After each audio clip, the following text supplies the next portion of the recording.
The Kentucky Child Support Program, which is administered by the Cabinet for Health and Family Services, offers assistance to those who are trying to establish or enforce a child support obligation.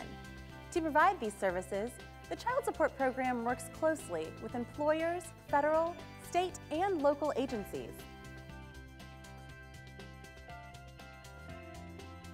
You do not have to be the child's parent to qualify for child support services.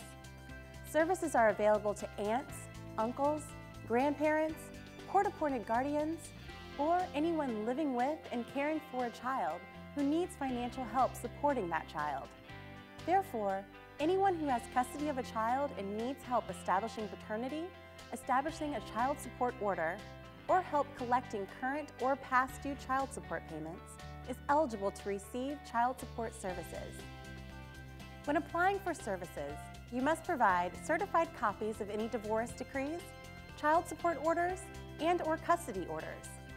Copies of orders can be obtained from the Circuit Court Clerk's office in the county where the original order was made.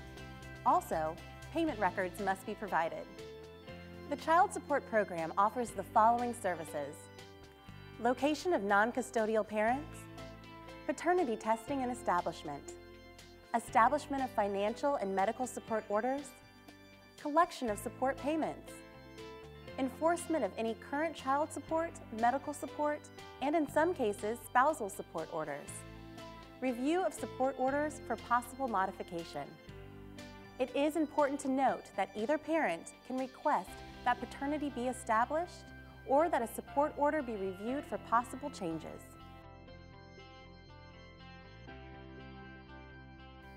Location-only services may be requested if the location of the non-custodial parent is the only service you need, or when the non-custodial parent disobeys a custody or visitation order by kidnapping the child. The Cabinet for Health and Family Services will not attempt location efforts if it has reason to believe locating that parent could be harmful to the child. It is helpful to provide the non-custodial parent's address, social security number, date of birth, employer, bank account number, and any information about property holdings and/or investments. This information may be found in old insurance policies, credit card applications, state and federal tax returns, hospital records, police records, and birth certificates. The non-custodial parent's business associates, friends, or relatives may also be able to provide information. If the non-custodial parent lives in another state, you can still apply for the same resources and services. However, these cases are more difficult and generally take longer. Unless the court approves an alternative arrangement, state and federal law requires that if the non-custodial parent is employed, child support must be paid by income withholding.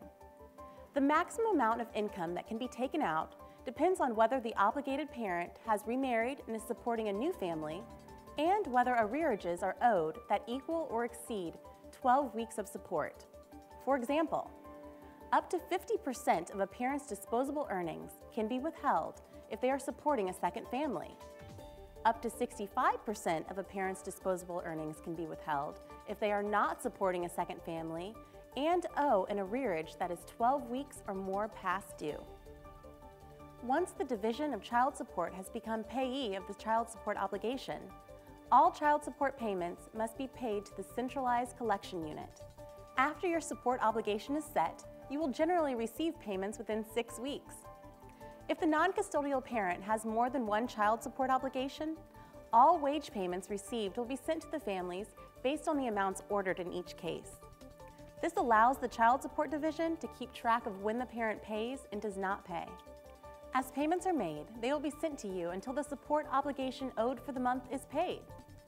If the non-custodial parent pays more than the amount owed for the month, any extra amount will be applied to past due support owed to you.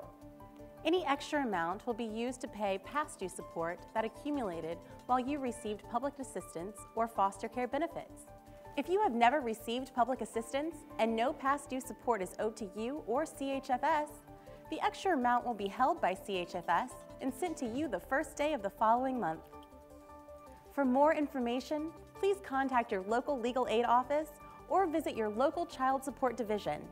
Should you not know where your local child support office is, there is a listing available on the Cabinet for Health and Family Services website.